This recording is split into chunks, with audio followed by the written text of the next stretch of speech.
Après, moi, j'avoue que j'ai été... c'est un peu chelou de dire ça, mais j'ai été soigné par une guérisseuse. Ok.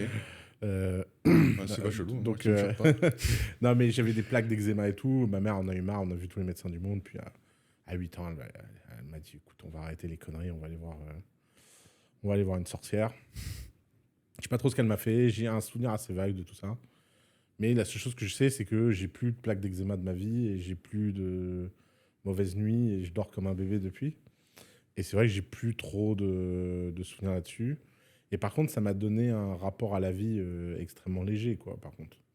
C'est vrai que j'ai du mal à considérer que les problèmes sont des vrais problèmes, quoi. Genre, quand je vois les problèmes que ma mère qui vit la guerre jusqu'à aujourd'hui, tu vois, sa maison a été détruite il y a un an par les bombardements israéliens.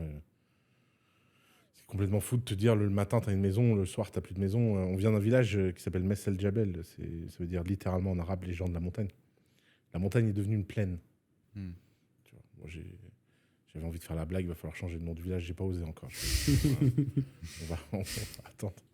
Mais tu vois, cet humour noir, ma mère ça l'a fait rire, tu vois, alors que c'est la première. D'ailleurs, je crois que c'est pour ça que je peux pas supporter les woke et les donneurs de leçons.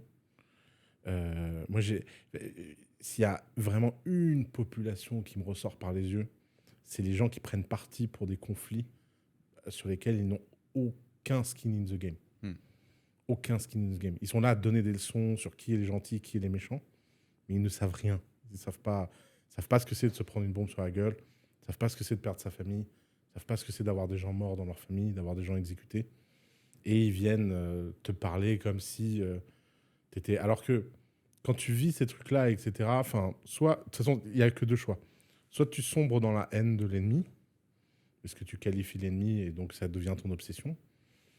Soit tu deviens très relativiste. Tu te dis, bon, de toute façon, c'est tous manipulés par des politiciens des deux côtés.